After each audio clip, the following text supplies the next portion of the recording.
Salam dan bahagia. Nama saya Ikede Superjaya. Saya calon guru penggerak Angkatan ke-9 Kabupaten Tabanan dengan pengajar praktik I Gusti Eka Putri Dewi Nitya dan fasilitator I Nengah Edi Imawan. Ibu Bapak guru hebat, kali ini saya akan memaparkan tentang tugas ruang kolaborasi modul 2.1 pembelajaran berdiferensiasi. Pada ruang kolaborasi ini, saya berdiskusi dengan Bapak I Putu Wahyu Iswara dan Bapak I Gusti Putu Weda Astawa. Di dalam ruang kolaborasi, kami diberikan sebuah skenario pembelajaran dan yang kami dapatkan adalah skenario pembelajaran di SMA. Adapun skenario pembelajaran tersebut adalah Bu Derena adalah seorang guru biologi SMA.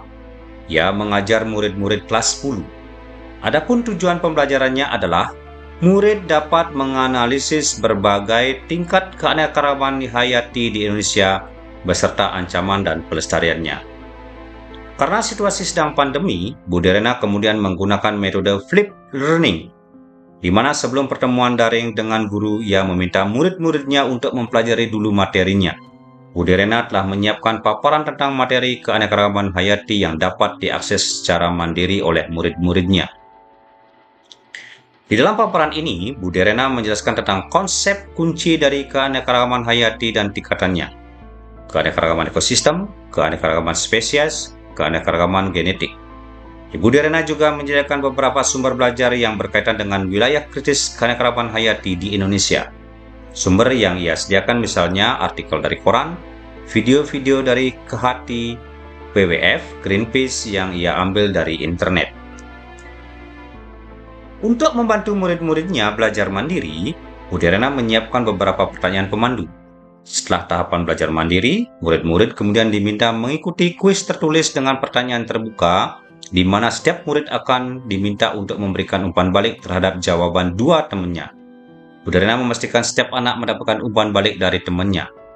Ibu Derena lalu meminta murid membuat jurnal refleksi yang harus dilengkapi sebelum mereka masuk ke tahapan pembelajaran sinkron melalui pertemuan Google Meet. Dalam tahap forum diskusi sinkronus, guru memberikan pertanyaan pemantik untuk memulai. Pertanyaan-pertanyaan tersebut diantaranya, tingkat keanekaragaman hayati mana yang paling penting dilindungi terlebih dahulu? Mengapa? Kapan terancam keanekaragaman hayati ekosistem dapat mengancam keanekaragaman hayati spesies dan genetis? Mengapa? Dan pertanyaan-pertanyaan lainnya yang dapat memperkaya materi dan pemahaman murid akan konsep. Selama proses diskusi daring, Bu Derena mengamati jawaban-jawaban murid untuk mengetahui apakah ada miskonsepsi yang dimiliki murid atau apakah ada murid-murid yang tampak belum paham. Di akhir diskusi, Bu Derena memberikan murid tantangan untuk membuat paket info digital yang mengidentifikasi ancaman pada satu lokasi di wilayah Indonesia yang membawa dampak negatif bagi 3 tingkatan keanekaragaman hayati sekaligus berikut rekomendasi penanganannya.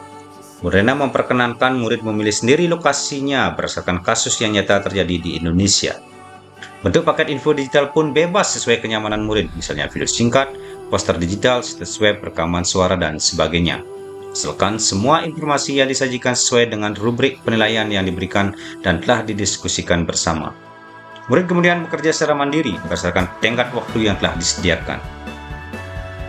Selama murid-murid bekerja, Bu Derena juga menyediakan slot-slot waktu tertentu untuk bertemu dengan beberapa murid yang berdasarkan hasil penilaiannya masih memerlukan bantuan.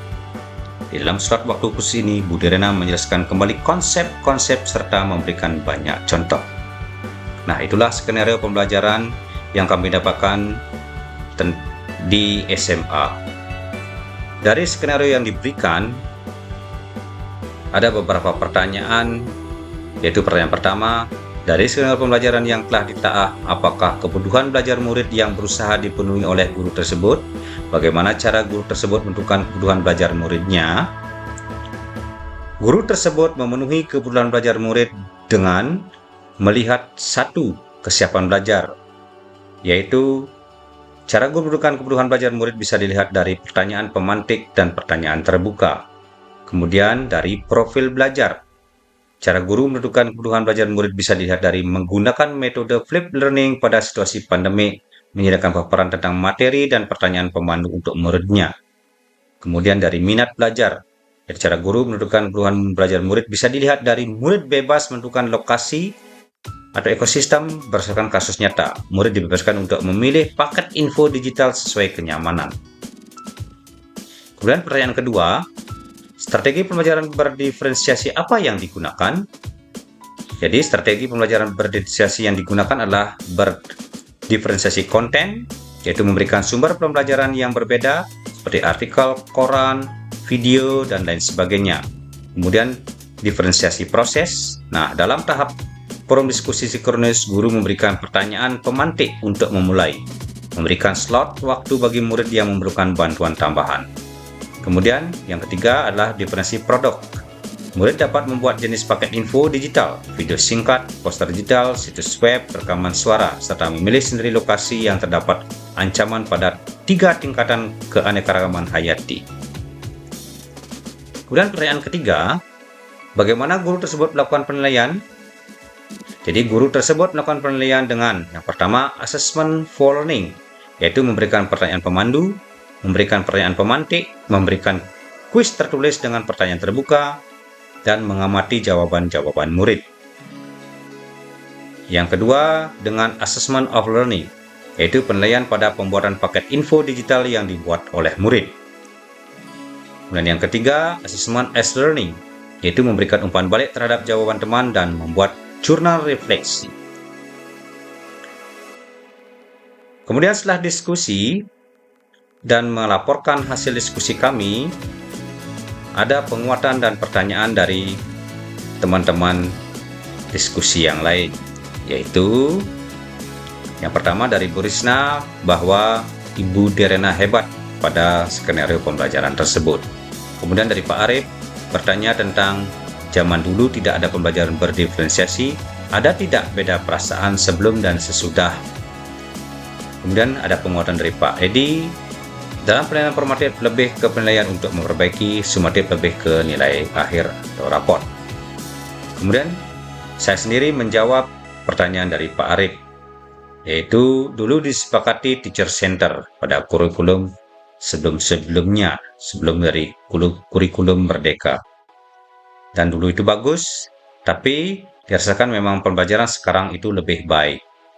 Kemudian ada penguatan dari Pak Weda, dulu fokus pada hasil, sekarang lebih ke proses. Dulu outputnya bagus, mungkin karena tegas dan mental memang baik. Yang sekarang lebih berproses melihat situasi.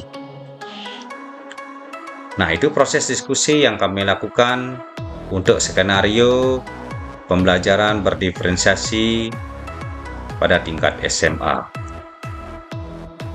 Demikian paparan saya tentang tugas ruang kolaborasi modul 2.1 pembelajaran berdiferensiasi. Terima kasih, semoga hari Anda luar biasa. Matur suksma.